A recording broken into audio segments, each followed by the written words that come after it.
So pumped to welcome our next guest to Off the Podium today as we return to the sport of judo. We haven't talked to a judoka in a long time on this show, and I'm so happy that today we are able to do that. He created history back in Rio as Australia's youngest ever judoka when he competed at those games at 18 years of age and was one half of the very first Australian pair of brothers to compete in judo at those Olympics. Since then, it's gone on to great things, Commonwealth Games, bronze medalist, and is just about to head to his second Olympics in Paris. It is a pleasure to welcome to the show Josh Katz. Josh, first of all, welcome to Off the Podium.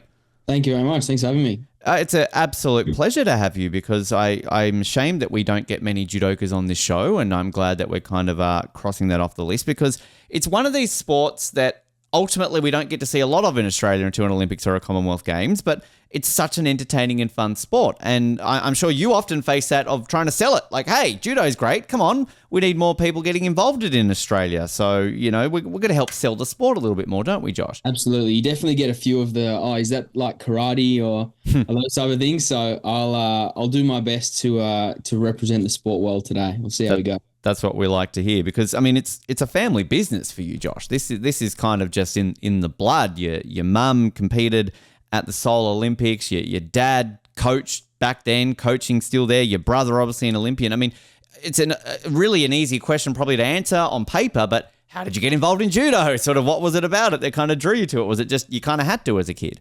Yeah, I guess it probably is exactly how you envisioned it. It was just mum and dad run a judo club in Castle Hill in Sydney, and they started that even, I think, maybe 25, 26 years ago now. So they've been running that for a really long time, and my brother started a couple of years before me. And to be honest, before I was old enough to be able to do judo and go on and I guess put a gi on and be a part of the class, I was there at every session and I was running on the side and I was trying to fight everyone that I could and was very small, so couldn't really do a whole lot about it. But did my best to sort of project some of the energy that I had at the time, and naturally it was going to be the sport that I was going to start when I was old enough, and probably started officially when I was 5. Wow. And it was always just a fun thing. I never took it super seriously, and it only really became something that I thought of as a longer term sort of goal and career from probably 15 or 16 years old. It was always just something fun that I got to do with my family, but it was never really something that I definitely didn't know at 5 years old that I would try to go to the Olympics in judo. It definitely wasn't the case at all. Just a quick step back before I touch on what you're just saying there with your parents. Are you aware of sort of what drew them into judo, and did they meet like during judo? Was that sort of what, made them meet? Yeah, so they met through judo, but quite later in life. They met only as adults later in life. So my dad started as a teenager. I think his older sister had started before him, and one of his friends was doing it. So again, it was just for fun. And then mum, similar, her older brother had started before her, and then they met sort of a few years later down the track when they were training in Sydney as well. And then sort of towards the end of dad's competitive career, he started playing a lot more of a coaching role for my mum and for the club that he was training at the time. And then the club that they were sort of training at had a really big percentage of the Olympic team that my mum competed at. So I think that sort of like gravitated my dad towards national coaching as well. Because in 88, when your mum went, it was for women, it was a demonstration sport. The first time it had been there, I believe. And I was looking at the results for this, and Australia won a gold medal at those games in women. Suzanne Williams won the 56 kilo class. We actually got a bronze too in the 48. So decent stock I can see back in the 80s in women's judo. So it's kind of almost a shame that this was only a demonstration sport at that point. And amazing results, but it's unfortunate that I guess it doesn't really get the recognition that it probably deserves just because it was a demonstration sport, and they often keep it off the sort of tallies and the statistics and stuff. But certainly everybody within the sport knows who Sue Williams is, and she was, I guess, like the first legend of the sport, I suppose. And I can imagine growing up then in a household with a mum being an Olympian and everything along those lines. You say that it, necessarily wasn't a dream for you at 5, but was that still something that brought you access to the Olympics, hearing your mum's stories? I'm sure she had plenty of souvenirs from Korea and kind of all the things she probably told you growing up. Yeah, for sure. Like me and my brother Nathan, I guess the dream was always to go to an Olympics. I think following mum's footsteps and dad had been as well, but I just didn't know it was going to be judo. I just, there was something that drew us to the Olympics. It was, I guess, this aura that we always felt about mum having gone and dad having gone, and I guess seeing their huge cabinet of medals and trophies and souvenirs from their years of traveling the world and all the accolades that they had from their careers. And I guess we started slowly adding our mini plastic medals from the local tournaments when we were 6 and 7 years old to the medal cabinet, and then eventually we started putting a few in there. Because you would have been, if I'm doing my math correctly, around 2.5 during Sydney. So I'm not sure if you may be probably too young to remember that, but I'm sure living in a city where an Olympics is also adds to that. What other sports were you active in growing up? What other sports could we be talking to you today as an Olympian in? I loved soccer. I played soccer until I was 15, at a decent level as well. And to be honest, I always thought that was the path I was going to go down. And it was probably only around the age of 15 that I sort of made the choice to do judo over soccer. But when I was growing up, I did everything. I played tennis and touched football at school, and I was always too small to, I guess, maybe do basketball or rugby or something like that. But tried my hand at just about everything, like all the carnivals, and I loved it, all of it, to be honest. How do you see that in soccer then? Like, you talk about wanting to go to the Olympics, but obviously if you're pursuing soccer, majority of soccer players, I can imagine, don't really look at an Olympics as the pinnacle, right? So if you're looking at, A-League, Premier League, Socceroos, things like that, was an Olympics still something? Were you one of the few soccer players who was like, no, I want to make this an Olympics as well as going to a World Cup one day? Yeah, it's a good question. I probably hadn't pieced it all together in my head at the time. I think when I was a kid, like, the Olympics was just the pinnacle of sport in general. So I probably didn't piece at the time that it's not really the pinnacle for soccer, especially on the men's side. For the women, it probably is slightly more important. But I think I just had this one image of going to the Olympics, and one day, like, me and Nathan would go to the Olympics together. And then on the other side, I was like, well, the sport I enjoy the most and the best at is soccer. So that's going to be what I do. And to be honest, it didn't make a whole lot of sense. Now, looking back on it, it doesn't make a whole lot of sense. But I think from around the age of 15, I played my last year of soccer, and mum and dad were always pretty supportive. They were really fine if I wanted to do one or the other. They just sort of said, like, it's getting a bit much. You're getting a bit burnt out doing too much at the same time, and you can be really good at one sport or pretty good at both. So they ultimately let me make the call, and there was a few sort of reasons that pushed me in the direction of judo, but ultimately it was something that I never regretted and never look back on. Might be a rich man if I had stayed soccer, but never know, right? Never know how that turns out. I want to ask more about those reasons, but I mean, there's got to be part of your parents who are probably going, come on, son, judo. Like, come on, this is, look at your brother, look at us. Like, there's a light side and the dark side. You know where the right side is. For sure. There was definitely some relief, I think, when I chose judo, and the fact that they didn't have to keep driving me to games after judo training and driving me all around New South Wales for soccer games. We could go to the same training session, go to the same competitions together. So it definitely saved them a little bit of travel time as well.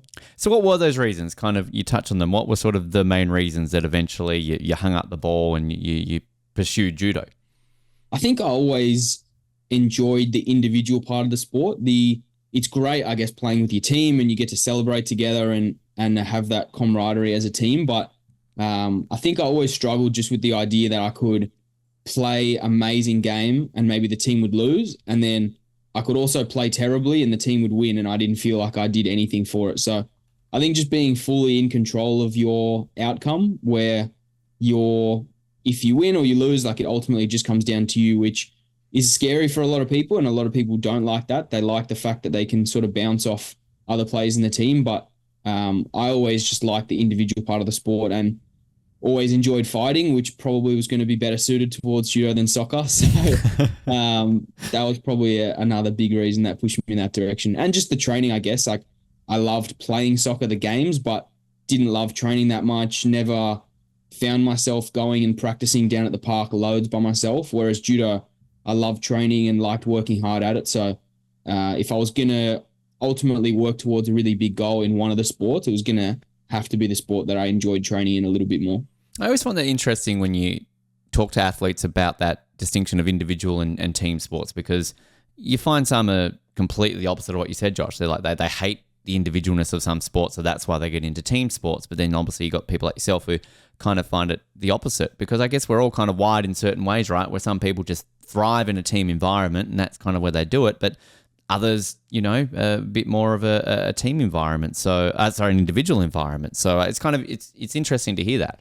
Yeah, there's definitely elements that I miss, I guess, from playing in a team, and you get to spend a lot of time with your mates doing what you love, which is something that I do still miss a little bit, but you do get a little bit of that from judo as well. Just in your training, it ultimately is just the competition day that you're competing by yourself. Every other aspect of the preparation, you're always surrounded by other people. So, I guess it's a little bit scary sometimes, and when you're solely responsible for the result that you have at a big event like an Olympic Games, but I guess it also makes you really accountable for the work and the training that you're doing, because you have nowhere to turn to. No one can save you if things go wrong. It's just on you.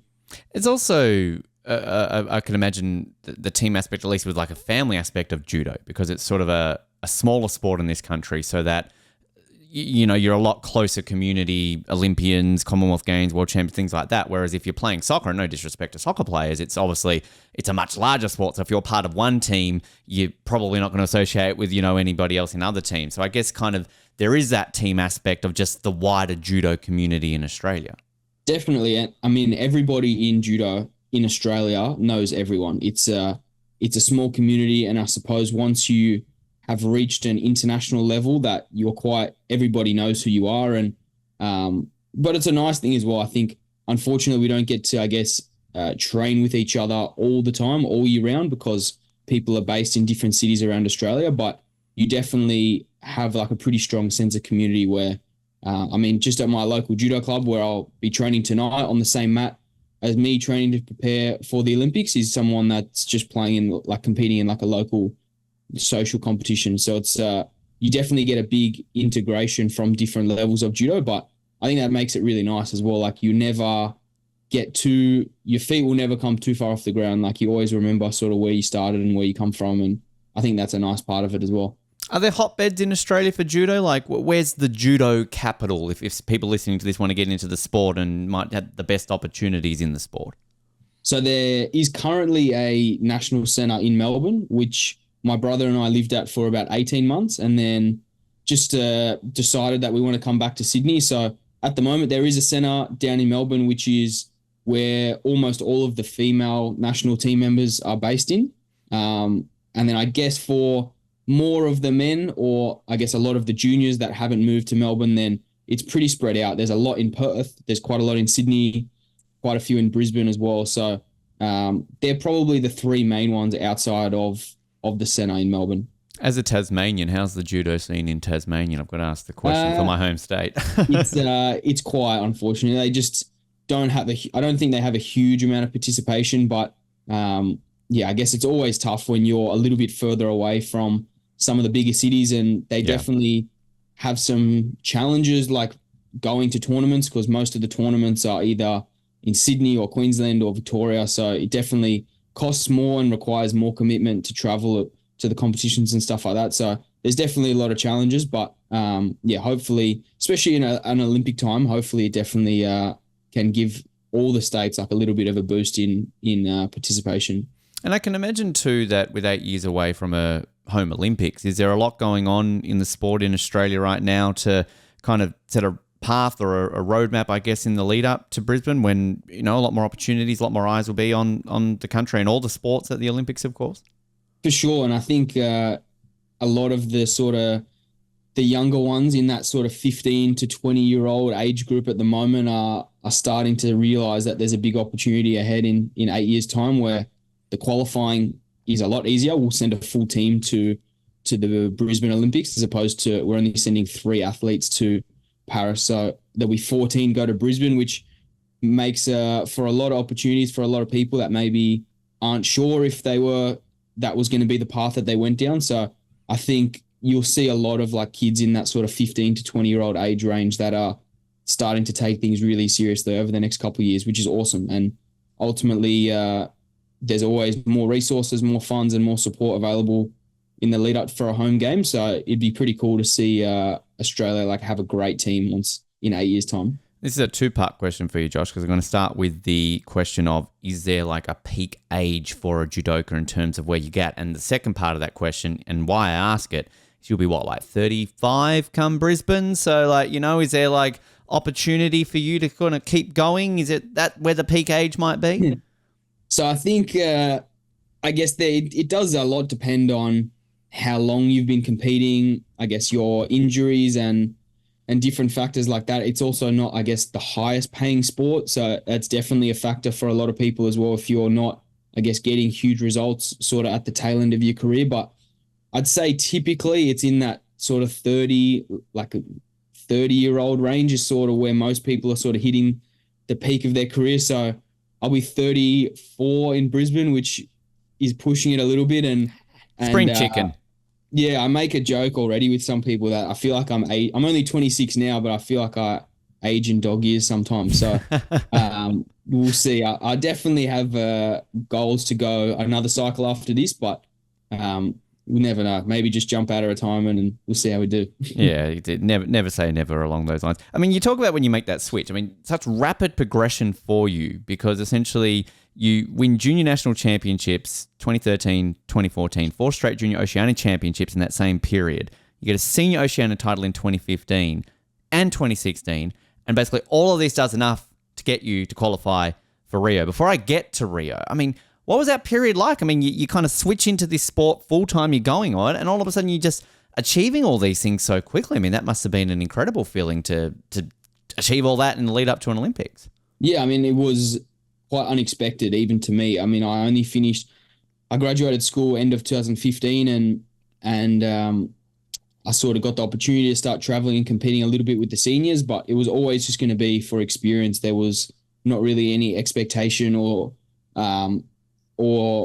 pressure on me to do any well. People just like I was successful, and all of a sudden I had a lot more time because I was finishing school. So I thought I would travel a fair bit and had a couple of really good results in that sort of first 3-month period of 2016. And then it sort of all came down to the last Oceania in 2016. And if I won gold, then I was going to go to the Olympics. And so that was pretty mental, like, to be completely honest, where it went from really just being like a cool thing to travel with my brother and some of the older adults that had been doing this for a long time. And this is pretty fun. And then all of a sudden it was very real and pretty full on and scary, to be completely honest, straight away, where obviously a lot of excitement about qualifying for the games, but then realizing that I was competing at a really high level that I didn't necessarily have a lot of experience at straight away. So it was just I guess like an overwhelming circus of like a 6-month period where I started the year looking to have like a bit of fun this year and see how I go, and then was preparing for the Olympics, which was mental. So you hadn't actually set the goal of Rio. That was almost like a bonus essentially that came with everything you did. Yeah, absolutely. Like my goal all the way through school was always like to try to push for Tokyo. I was going to be 22 in Tokyo. So that was always going to be the age that I thought I was starting to hit my peak, and then, or not peak, but like starting to develop, I guess, as a senior. And then it just sort of all came about really quickly, which, I mean, looking back on, especially, I guess, reflecting years later that I ultimately missed out on Tokyo, like I was really, really grateful to have that experience at a young age. And it definitely opened my eyes to like what was out there and what I guess it was going to take to maybe be able to be successful at an Olympics. Was there a moment when you won that gold and you realized you were going to the Olympics where you said kind of you realized that the work you had to do, but were you just like, shit, I made an Olympics. This wasn't meant to happen so soon. Like, I mean, what the hell am I meant to do now? Like, holy crap, Dad, Mom, help me out here. Like, what's going on? Yeah, a little bit. I mean, to be completely honest, like, I think I massively took it for granted at the time. Like, only now being 26 and having gone through a lot of disappointment and a lot of challenges of injuries and different setbacks and stuff like that, that looking back on it, it was like a relatively smooth, cruisy run to qualify. I know it sounds silly, and I obviously was training really hard for a long time, but I think I massively took it for granted at the time. Just thought this is awesome. Like I'm going to enjoy this experience. And then this is going to help me the next time I go to an Olympics. Like I was pretty realistic at the time. Like I knew I had a chance to beat some people. I had beaten some of the guys that were at the Olympics, but it was pretty realistic. Like I wasn't in a position to be able to medal in Rio. So, but yeah, I definitely took that experience, I think, for granted a little bit, just assuming that I guess it would happen again 4 years later. Because that's the mindset of anybody going to an Olympics, particularly your first one, and particularly at that age, I can imagine, Josh, where again, as you say, like, first of many. But as we know, with any sport athlete, it might only ever be your only ever chance to go to one. You never know. So it's interesting to hear that. And obviously, though, getting to achieve that with your brother as well. So I can imagine having Nathan on board did that make it easier, harder, like, to have that support level, or was there sort of an element of it being harder because, there was a bit more attention on both of you, maybe creating this history as the first brothers to compete for Australia in judo? No, it was only positive, to be honest. I think that was something that we had grown up together with the goal and dream of maybe going to the Olympics together, but being able to achieve it at such a young age was incredible. And I think that was something that we definitely didn't take for granted. Maybe my personal experience of competing, I maybe didn't appreciate as much at the time, but being able to share that whole preparation and the travel and then the 2 weeks in the Olympics and the whole thing around it, even I guess like all the media and stuff, that we were getting a lot of attention being the first brothers and stuff like that as well. That was only positive, really. And they're not memories that I take for granted at all. How is that competitive nature though? Like, as we all know, siblings, very competitive beasts, but do you kind of deep down are like, well, I'm going to get further than Nathan's going to get. Like, I'm going to do this. Do you vocalize it to each Sunday night dinner in the Katz household? You're kind of going like, well, I'm getting this medal. You're getting that. This is what we're doing at the Olympics. Bring it on. I mean, it's funny. We definitely got asked that a lot when we were sort of growing up. And to be honest, like from a competition point of view, there was never any sort of right. We definitely make jokes and take little jabs at each other. Like I won a nationals earlier than you, or I won more titles or whatever sort of stuff like that. But especially as we got older and realized sort of like how hard the sport was, that we were really supportive of our success internationally and failures as well internationally as well. But definitely that competitiveness extended to training much more so than competition. There were, definitely a lot of times where we came home and there was maybe a little bit of a quiet tension at the dinner table after a hard training session or anything like that. But it definitely never extended to like wanting to do better than him in competition or anything like that. And I mean, I missed out on qualifying for Tokyo and he got to go to Tokyo, which made me be able to enjoy the experience. I think if he wasn't there, I just would have been sat at home and would have struggled to watch any of it, to be completely honest. So like, I was only happy for him, and I know it's been the same both ways, where there's been so many tournaments that we've been to in our careers where maybe one of us has done well and the other one hasn't done well. Not that many times where we've both done amazing, to be completely honest, at like sort of big international tournaments. So no, it was only ever a positive support, which I'm very lucky, because there's so few people that sort of take this journey with you all the way from the beginning. So to have him, who started the same judo club as me, still live together at home, then other than I guess those incidents, if you want to call them, at the occasional training session, maybe when we're both dieting really strictly and training's getting really hard and dad's yelling at you from the side of the mat, then other than that, it's mostly been positive. And I can imagine you always win those little moments too, Josh. Yeah, right? Naturally, of course, yeah. Of course, yeah. Just to clear that up. Yeah. You talk about sort of you go into the Olympics. Some of the athletes, obviously, you go into that knowing that you have beaten everything along those lines. How soon before the Olympics does the draw come about? So when you're up against, and I'm just going to call him Mr. Rozbaev, the Uzbeki. Yeah, it's not a bad effort. I'm terrible with pronunciations, Josh, so that's the closest I'll get. But like, how close to the Olympics do you know that he's your first opponent in the Olympic Games? So they do the draw for judo the day before the first day, and they do that all the weight division. So me being the lightest weight division, I'll compete on the day one. So the draw for me came out probably 2 or 3 p.m. the day before I competed. So to be completely honest, that day is the day that you weigh in as well. So it's not really at the top of your at the top of your mind for most of the day when you're just trying to lose the last bit of weight. And then sort of towards the end of the day when you weigh in, you start eating, and then you're talking to the coach about like putting a little bit of plan together, which, I mean, for me personally, I like it because you can't sit and overthink it too much. You know, you have enough time, I guess, to put a little bit of a strategy and a plan together for the first person that you're going to fight, but you can't sit on it for 3 or 4 days just worrying about if they do this or how good they are or whatever it's going to be. Like you sort of just have to roll with it. And I knew he was very good. I'd trained with him before and knew that was going to be a really tough match. I mean, he ended up winning a bronze medal, so he was probably better than I even thought at the time.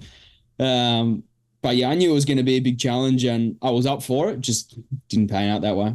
Does it, I mean, it's obviously the same for him as well. Like every competitor, no doubt, has that same mindset you're saying, because the draw's the same for everybody else with that. But like, how does it work in terms of the pulling? Because like you technically are straight into the second round with how it works. There's obviously a few other bouts, matches, please correct my terminology at any point, Josh, when it comes to other ones. Is that based on world rankings? Is that based on just how the luck of the draw works? Like, why do you automatically get a second round spot rather than some of the other judokas who have to go through a first round first? Just luck of the draw. So it starts, I guess, it goes back in double. So it goes from like semi-final, quarterfinal, round of 16, round of 32. And then ultimately, if there's less than 32 competitors, then, or if it's a round of 64 and there's somewhere less than 64, then all of the seeds, the top 8 seeds will get a bye, but then everybody else is just completely random. So, yeah, I guess. So you could have had a first round technically. I could have had a first round match. Yeah, exactly. So I guess at an Olympics, it maybe gives you a tiny advantage because you might be a little bit less tired by the end of the day, but really like there's not a massive difference having to win one more match. If you're going to win a medal, you're going to win one extra match along the way, to be completely honest. Because I was going to ask, how do you personally prefer it? Because I guess also by having an extra match, momentum could play a big thing. You could have an amazing first round and you're riding away. I remember we talked to Leon Serenovic from Taekwondo about a year or so ago, and he talked about that level of momentum because everything's happening on the day so quickly. So how do you personally prefer it, Josh? I don't process it all that much, to be honest. Like, I mean, I think it's important not to go like, yes, I've got to buy, or no, I haven't got to buy. Because then if you don't get the outcome that you want, maybe it's going to affect you a little bit. But I guess it ultimately depends. You probably would rather not to have a first round fight against somebody that's like just missed a seeding, because then it's just one more really hard match that you have to win along the way. But I think ultimately, like if you're going to a tournament with the goal of winning a medal, that you have to be willing to win, whether it's 4 matches or 5 matches or 6 matches. Like you're going to have to be prepared to win all of them anyway. So yeah, I guess you sort of probably would like to avoid one of the very best guys in the world in a first round match, and sort of like you're saying, like build that momentum. But I think you have to be prepared to rock up in the first round, have the best guy in the world straight away. We always like to get an education on Off the Podium, Josh, particularly with the sports that we're maybe not completely familiar with. And I'd like you to serve as an educator to me and our listeners right now. My pleasure. You lose in that match by ippon. It's a term I often hear in judo. And when we come to talking about it during the Olympics this year, I want to go into it knowing what it means properly. So can you explain to me, what does that mean when you lose a match by ippon?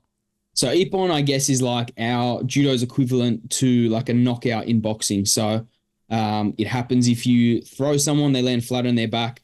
It's an ippon. If you submit them by a strangle or an armbar or a hold down for 20 seconds, then they're all different variations, I guess, of getting that ippon knockout sort of thing. So I guess that's the goal of judo. And if that happens in the first 10 seconds, then you win in 10 seconds, or you lose in 10 seconds, or you keep fighting essentially until somebody is able to win by a score like that. And outside of that, if you're not winning by ippon, how many rounds do we look at? How do the points work, particularly at an Olympics? Like, what are we looking out for in Paris? So you can, if you throw someone and they don't land flat on their back, it's called a wazari. It's sort of like if they land half on their side or not flat on their back. And then there's lots of different, I guess, penalties for if you're not attacking enough, or you're being really defensive, or you go out of the area, that type of thing. So most of them are like more on like the technical side of things that you can win over time. But generally, most people are that the primary ways that they're trying to win is to throw their opponent or to win by submission or holding. And does a lot of that then come from a strategic side of things? And I don't know how much you can be thinking in the middle of like when you're being thrown, but is there elements of if you're in the middle of being thrown that you've got to be like, well, I can't land on my back. You've kind of got to shift, like if that makes sense, like can you work that out in the middle of a throw that quickly? Yeah, I think, when it's happening, like it's such speed, I think it's mostly going off instinct. And I guess you sort of develop an instinct like to try to have a magnet from your back away from the mat. Right. But yeah, if you get thrown and picked up in the air really quickly while you're spinning through the air, all you're really thinking about is, oh shit, I don't want to land on my back. So I don't know if it's really like a step-by-step process about how I'm going to do it. It's just like turn and hope for the best. It's not one of these ones where it's like in the exact moment my life froze and I was thinking everything. It's just, oh shit, don't land on my back. Basically. Yeah, there's definitely been times where I've been flying through the air and thought, oh man, like if I get thrown with this, then I'm going to come off and my coach is going to yell at me so much because this is exactly what he said not to do. So there's definitely maybe like that split second motivation to like, yeah, get yourself away from the mat ASAP. Because how much in training are you working on offense and defense? Because it sounds very offensive and defensive. Like if you're on the attack, you're obviously trying to throw your opponent, but no doubt if they're on the attack, you're doing everything that you're saying there and trying defending it so that ultimately you don't end up on your back. So what sort of work goes into both sides of that? Yeah, a huge amount of our training is just fighting, to be honest. There's, I guess, unlike maybe like a boxing or a mixed martial arts where you got to avoid taking, I guess, like some head trauma and some damage and stuff like that. Judo is pretty much the other way. We would normally fight 4 or 5 sessions a week where it's like pretty much 100% sparring, which you can't, I guess, simulate the exact same level of intensity as competition just because you're tired and you're doing a lot of training, but you're pretty much just trying to fight as hard as you can. So though you develop your attacking ability and your defensive ability as well, because nobody really wants to get thrown 10 times in one session by their brother, especially by anybody on the mat. They don't really want to get smashed by them. So you're definitely just practicing both at the same time, naturally, to be honest.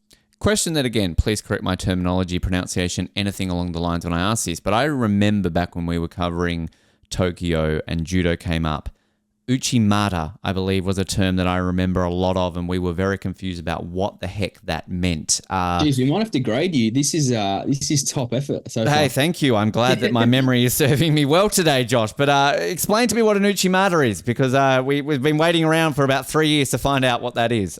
So it's just all of the throws in judo, all of the techniques are all come from a Japanese background. So they all use like Japanese terminology. So Uchimata is essentially just a throw that you do where you sort of turn your back and you lift your leg up in the air, and it sounds simple, and you pretty much just throw them with one leg up in the air and turn them and land on their back. So it sounds simple enough, and I guess in theory it is, but when you've got another bloke or girl that's trying really hard for that not to happen, a little bit harder, but it's not really massively one that I go for. I got pretty short legs and hasn't really been one that I developed all that much from a kid.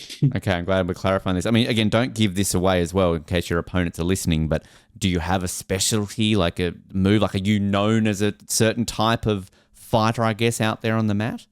Yeah, especially when I was a kid, I was very short, very, very small, and I guess still haven't grown all that much, but definitely a little bit more since then. But because I was small as a kid, I just naturally started, I guess, gravitating towards techniques that were better being a lot shorter. So a lot of the throws I did were sort of like dropping underneath my opponent, like sort of dropping onto my knees and trying to go between their legs, sort of some of those type of throws. So my knees are definitely paying for it a little bit as I've got a little bit older. But I think everybody sort of has some sort of style that they like to fight at, and a lot is depending on your body shape. It goes from under 60 to over 100 kilos in judo and men. So definitely what works for me isn't going to work for a bloke that's 150 kilos. It'd be nice to see. It'd be solid if I saw him try it, to be honest. But I think you sort of just have to find what works for you and what your body shape is.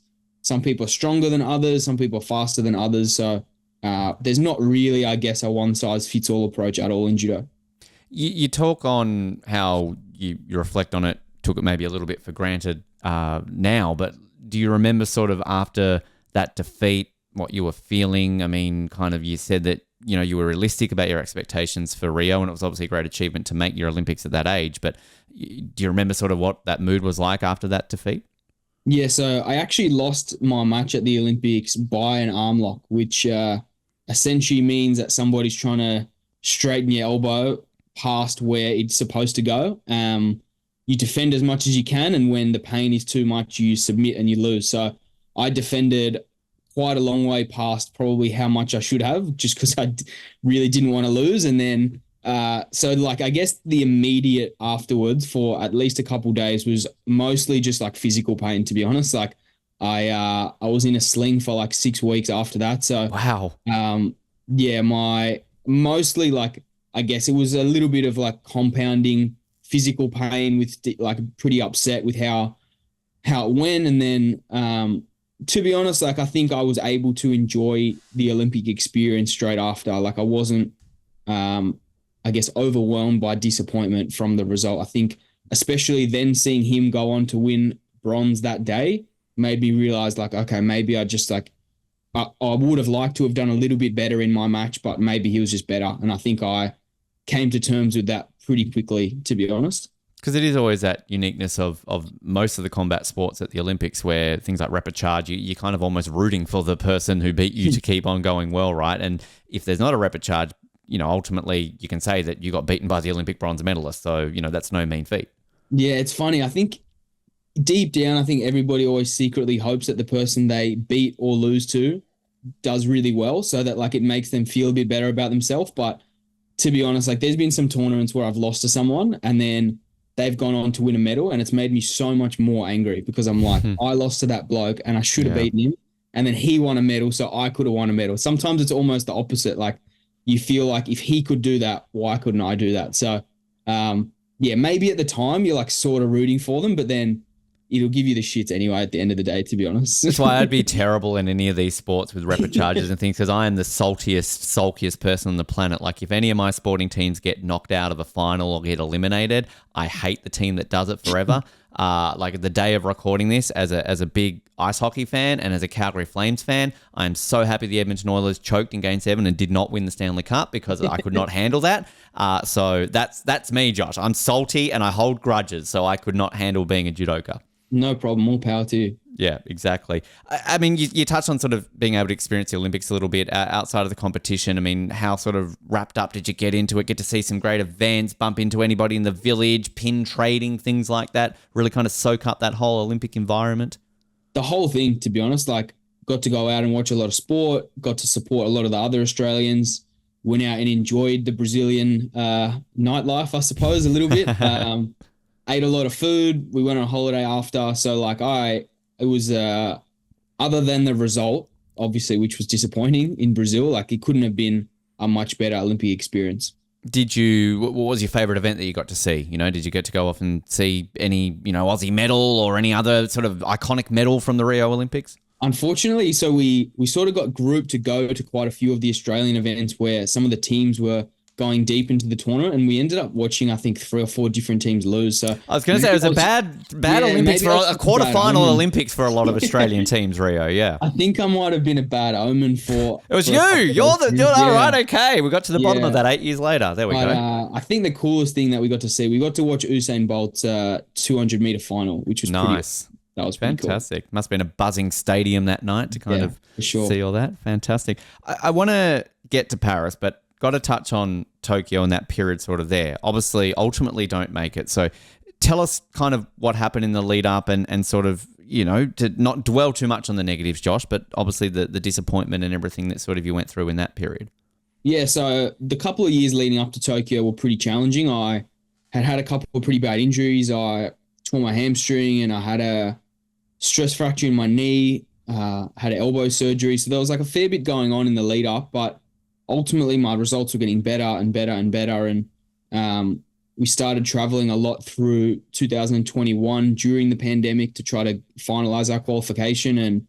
And ultimately, like I had some great results towards the end, and it got to the sort of the last tournament at the World Championships, and I had to go. I think I had to get in the round of 16 to put myself with a chance to qualify for the games, and then I lost the round before that. So it came down really to the wire in the end, and I think Nathan qualified for Tokyo, which was fantastic, which was amazing for us, like for me and him, like us as a family. And I think I ended up being like one ranking spot behind him on like sort of how the countback sort of quota system works. So I was really disappointed, and I came home and we had sort of the lockdown period in Sydney where I guess I spent a few months sort of reflecting what I wanted to do, if I wanted to keep going, and I guess risk the disappointment again of trying so hard again for a couple more years and maybe it doesn't lead to anything, which I think is always the scariest thing as an athlete. You have to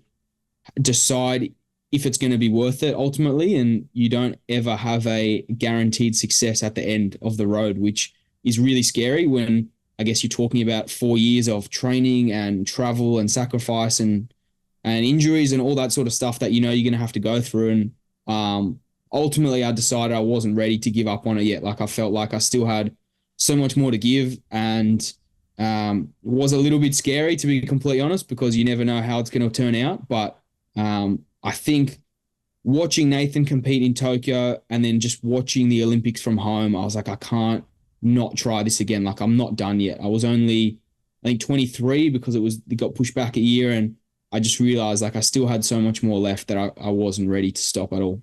Was there also incentive on that, not only pushing towards Paris, but judo was back at the Commonwealth Games for 2022, of course. So, Australians, we look at the Commonwealth Games as kind of the junior Olympics, vice Olympics, but ultimately there's a lot of a chance for exposure given the success we generally have. So did that play a part as well to kind of push to a Commonwealth Games?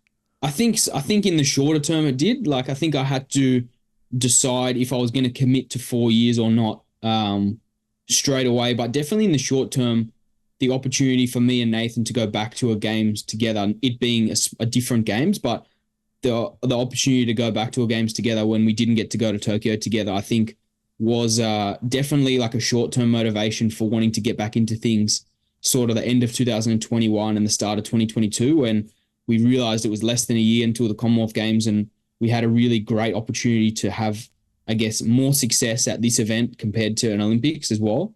And then I think after the sort of around the Com Games period was where the qualification started for Paris as well. It's 2-year qualifying process for judo. So wow. I guess by the time we had got to the Commonwealth Games and we were really diving in, and I'd had a really great year up until that point with some great results at the start of that year, then I was all in for Paris. Like I wasn't going to look back from that at all. You both leave Birmingham with a bronze as well, so not a bad return. Commonwealth Games bronze medalist. I mean, there must have been a special feeling.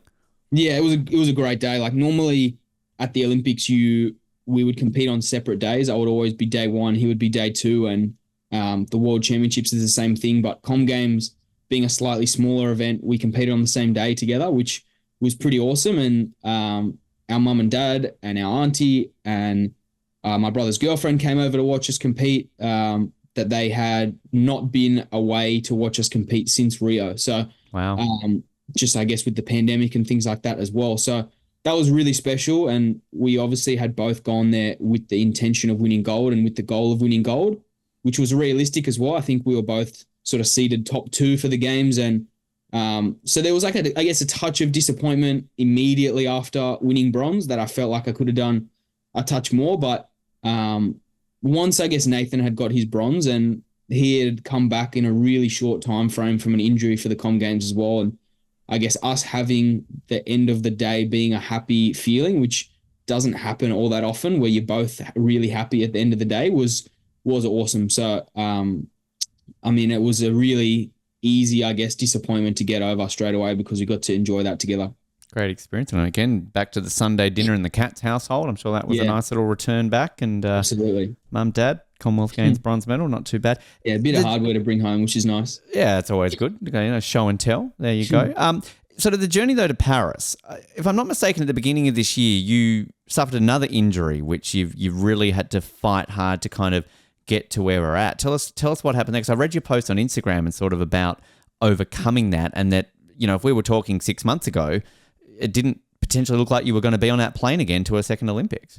Yeah, so I guess in my head, the last probably 3 years, I've sort of set a goal for myself at the start of every year. Sort of set your goals, what you want to achieve for the year, and one of my goals, probably the start of each year for the last 3 years, has been to go the full year injury free, which I've been unsuccessful in doing each of those years. Wow. So it's been a challenging Olympic qualification period for me. I had a broken leg in the end of 2022, and then I had shoulder surgery last year, and then hurt my knee at the start of this year. So I guess each of those injuries came off the back of probably like the best results that I had for some time, and the best sort of shape and form that I was in, which makes things, I guess, a little bit more frustrating and a little bit more confusing why these things are sort of happening to you. But yeah, certainly if we had a spoke, not even 6 months ago, if we had a spoke maybe 2 months ago, I really had some really serious doubt about,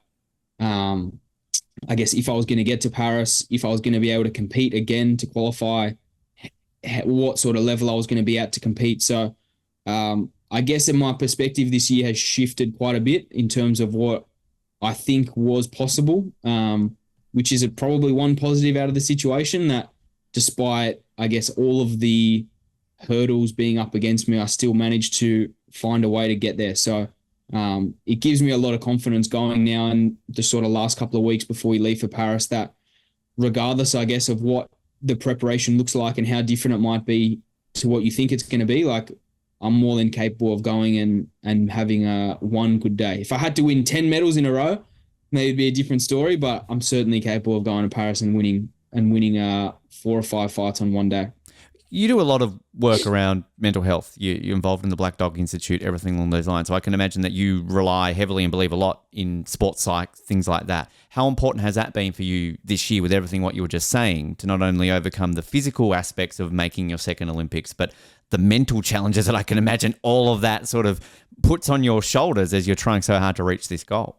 Yeah, it's been huge for me. Like, I had worked with a sports psych a couple of times in the past, but never for a consistent period. It was always maybe just like 2 or 3 times to sort of unload all the stuff that was weighing on me. And then I sort of was managing things quite fine, so never really stuck it out. But this year just decided I was going to be more consistent with it, seeing someone at the Institute of Sport here in Sydney. And it's made a massive difference for me, to be completely honest. Like, just being able to, I guess, talk to, not always having to unload on my mum and my dad and my brother, who, because they do the sport as well, it's really hard for them to, I guess, separate themselves from a coach-athlete relationship to like just parent, sibling, and brother. So just having somebody completely separate has helped me massively, to be honest, and just allowed me to change my perspective a bit from not always all the bad things that are happening, but like being a little bit more grateful for still being able to train, still being able to compete. Like, ultimately it was a bad injury, but I'm still got a chance. And then ultimately holding on to that chance has led me to be able to qualify for the game. So yeah, there were definitely some tough moments early on, and where there was a lot of doubt and a lot of uncertainty about what was going to happen this year. But I'm really glad that, I mean, it hasn't all worked out yet. We'll touch base again in a few months' time, and we'll see how it all panned out in the end. But so far, I'm pretty happy with it. But that emotion, though, the happiness, I mean, the two that I want to touch on that I love seeing on Instagram, there's a great photo of you sitting on a set of steps, just head in your hands, and you've written, "This moment, I'm not naturally very emotional, but after the disappointment of missing Tokyo, the roller coaster of injuries over the last few, and sitting in Ivory Coast of all places, sometimes you just need to let out a few tears of relief." I mean, I'm guessing that's the moment you're on that plane to Paris. I mean, just sum that picture up in other words, Josh, because it's an incredible visualization of, I can imagine, just everything coming out, and you're back at the Olympics. Yeah, I mean, I guess just the circumstance around it was so crazy and so overwhelming that I was in the Ivory Coast of all places, just me and my brother.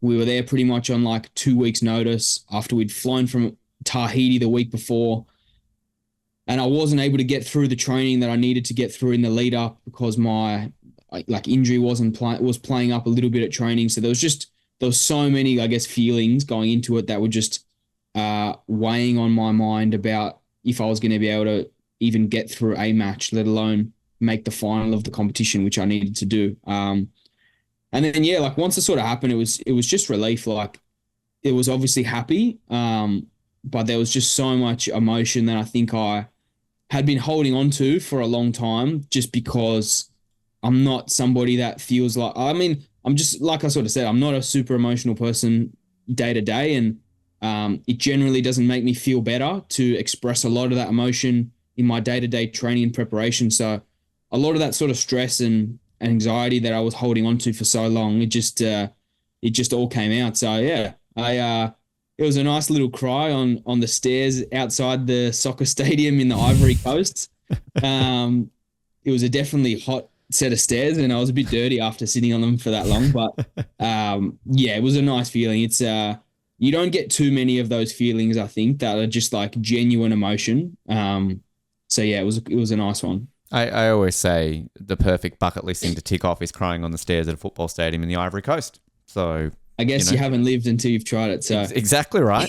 Some people, have weird things on their bucket list. Some people have good things, and that's one of the good things. I'd probably, I think. I mean, if you're gonna go for it, I'd probably recommend maybe like a resort or somewhere else instead, like maybe maybe the Bahamas or the Maldives or something like that. But if Ivory Coast is on your list, then more the merrier. Well, I also have a bit of an out of whack thought here, just to put out there. Maybe if you want to have a nice good cry, Eiffel Tower gold medal around your neck in an Olympics, that could also be a good one to have. I don't know. Yeah, it sounds pretty romantic, that as well. So yeah, unfortunately, I don't think I won't be proposing to anybody at Paris. You never know. It's a city of love, Josh. You might meet someone. There might be. I don't know. Safely cross that off the list of things that'll be happening at the Olympics. Never say never. There could be a movie made about this. Just all the Paris thing.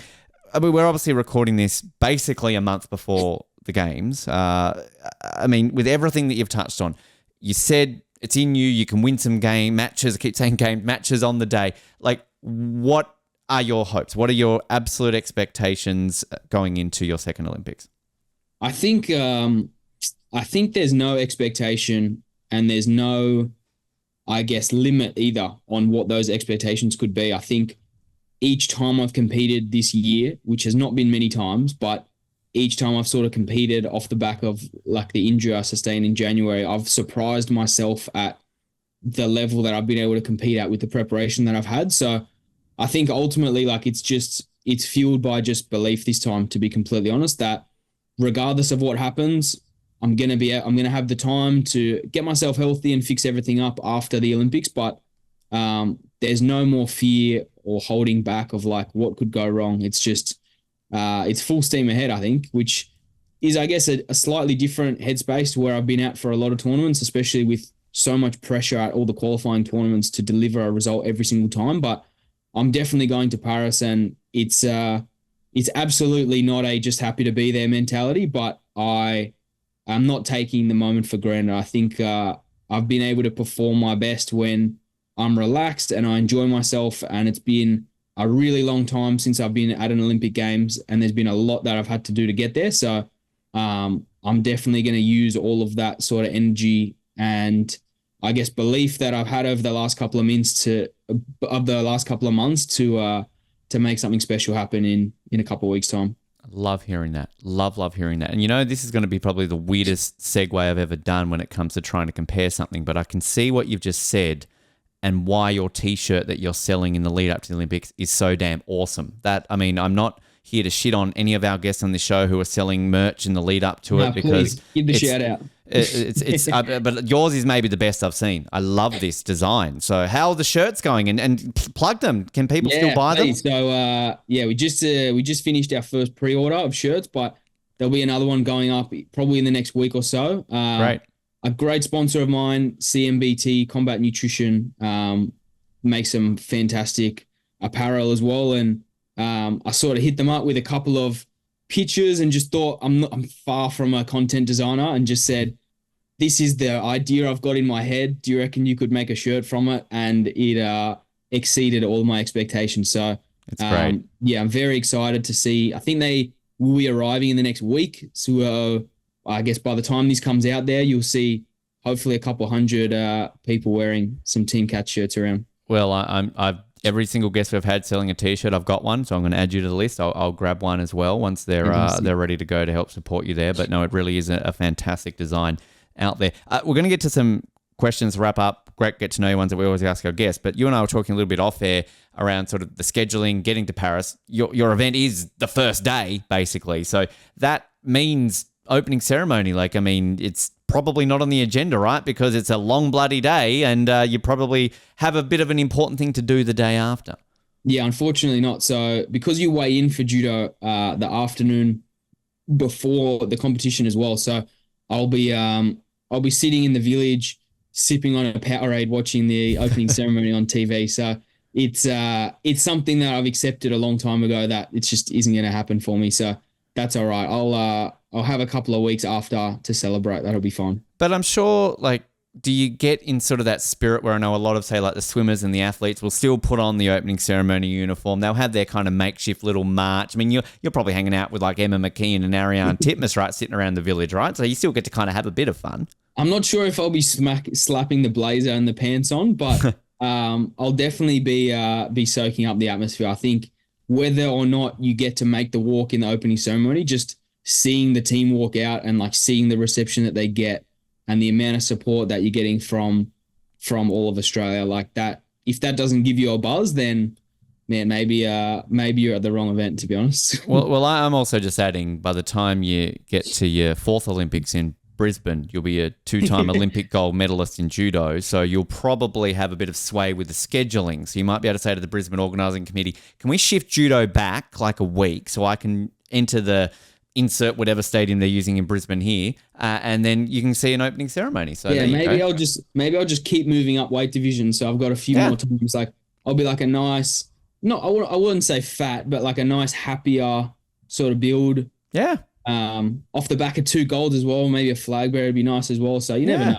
I'm going to say it's got to be history making. We've never won gold in judo, right? It's been quarter of a century since we've medaled in judo. So, kind of add that there. And before I get to listener questions, one thing that I'd just love to quickly hear what it was like being involved in. I believe you were part of the Australian Olympic Committee's Changemaker program a few years ago. Tell us a bit about that. What sort of did you do and kind of what was that experience like? Yeah, so the AOC has a program sort of every year, and my brother actually just did it at the end of last year as well. And they essentially just sort of, I guess, scout. There's a big sort of application process from different leaders around New South Wales or around Australia that a lot of sort of year 11, year 12 students send in applications about how they're contributing to their school, to their community, typically some amount of sporting related as well, but often just like how they're contributing to their community and how they're a leader, I guess, in whatever environment that they're based in.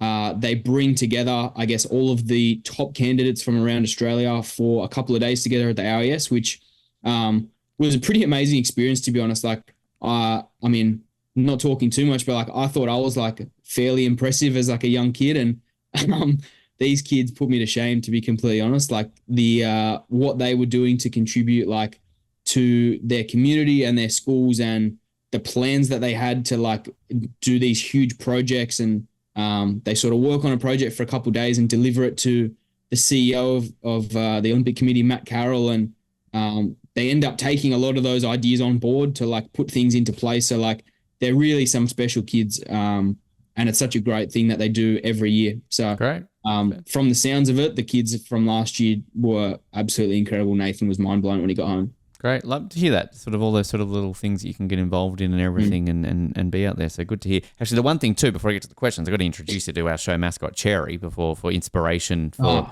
Paris. Beautiful. So, I mean... Where's the Australian flag? He's got the Australian flag. Where is it? There we go. So he's okay. Co-Australian Canadian, so he's got sort of the love there. Yeah. But, I mean, how do you... A bit of inspiration, and how would he go in judo? He's got lots of limbs. Nice. Yeah, long limit. He looks like he'd be pretty awkward, pretty hard to...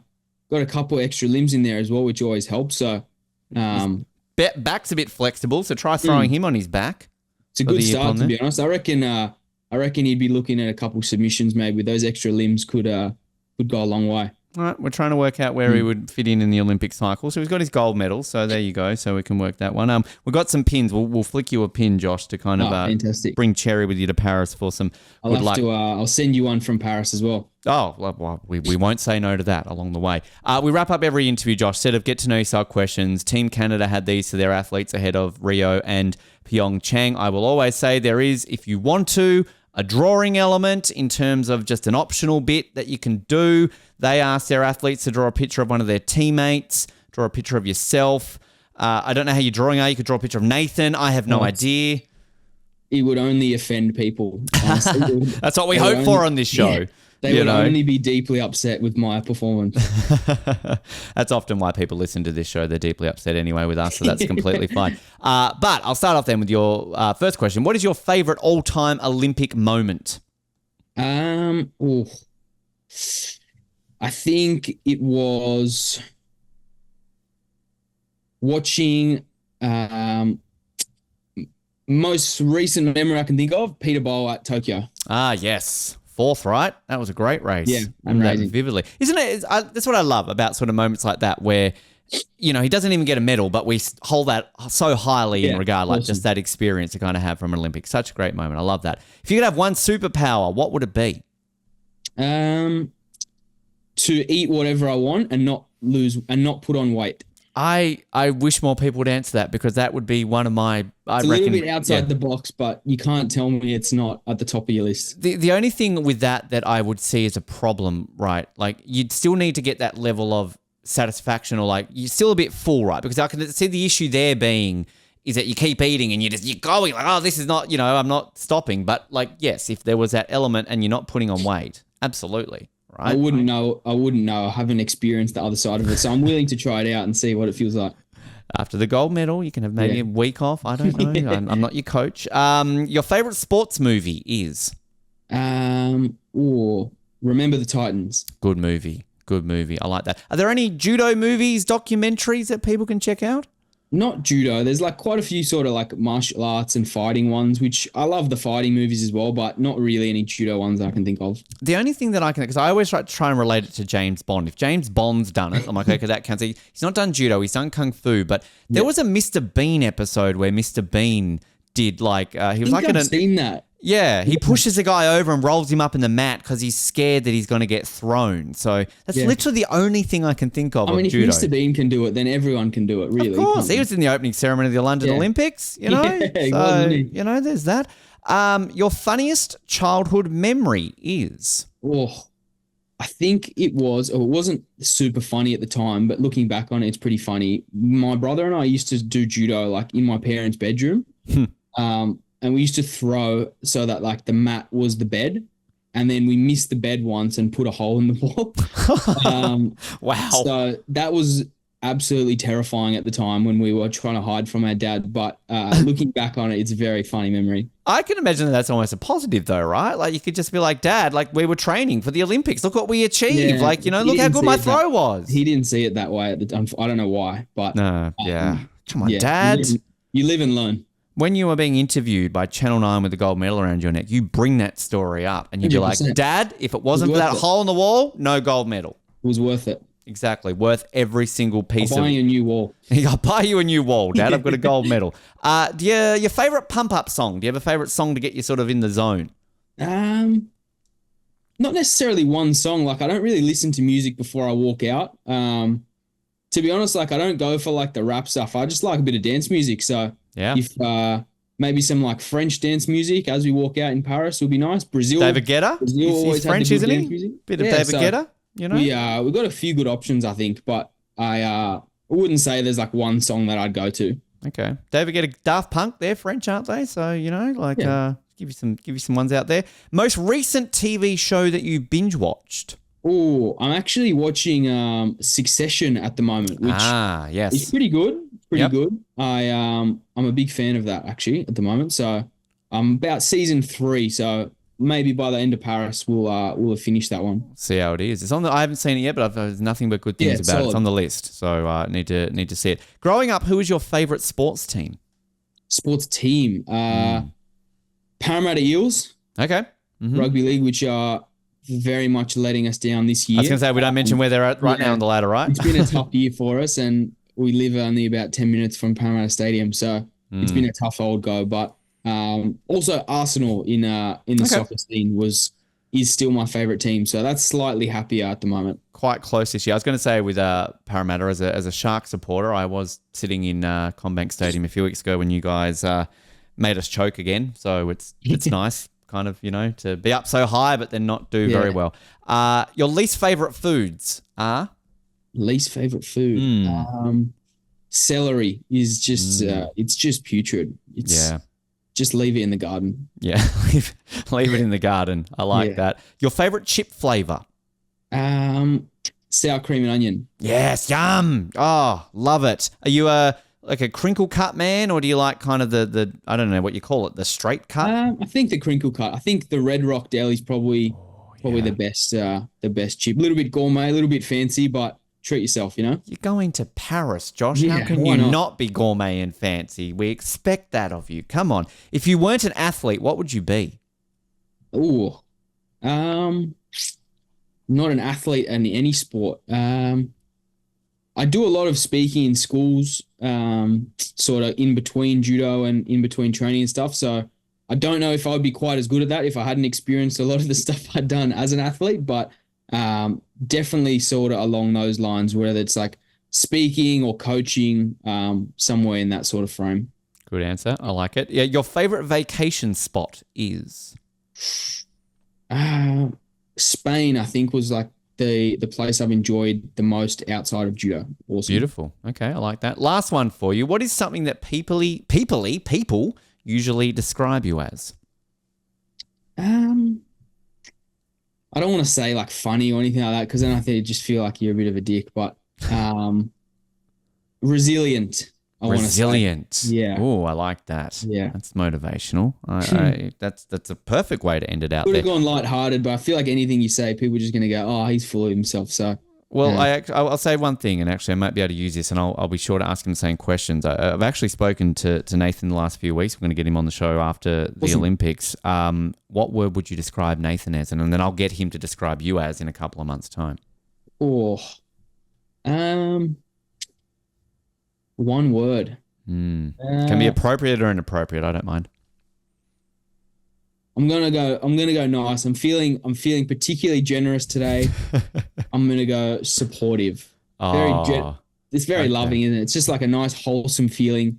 Makes you feel good. Oh, tell you what, I'm gonna get this clip and I'm gonna play it to him, and then we'll see what he says. I mean, depends how I go in Paris. He might have. He might have something very different to say, depending on how I go. We'll see how that goes. Josh, if people want to follow the journey in Paris when you're on the ground, social media, Instagram, TikTok, where can people follow you? Yeah, so mostly just on Instagram, a little bit on Facebook as well, but just Josh_Katz60. Try to post as much of the journey as possible, and hopefully a nice little medal to celebrate. I also want to tag, and again, please stop me from tagging this if you don't want me to, but teamcats.com.au. I always appreciate when our guests have a website. It makes it very good for me when it comes to research. So teamcats.com.au, right? All our information about our speaking and all our sort of speaking engagements as well. So, and can they get the shirts? Is that where people can get the shirts as well? The shirt's just off my social media because that's separate to sort of our speaking business. But yeah, the shirt's on my social media, the website for everything else. It's all there. It's all there, basically. It's all there. Josh, mate, this has been such an absolute pleasure to be able to get you on the show, and we really appreciate you doing this so close, obviously, to you being on a plane over to the Olympics. So best of luck with everything on the ground. We wish you all the luck and bring home that medal, and we'll talk to you on the show afterwards with a nice shining medal around your neck. It's a deal. Appreciate it. Thanks very much.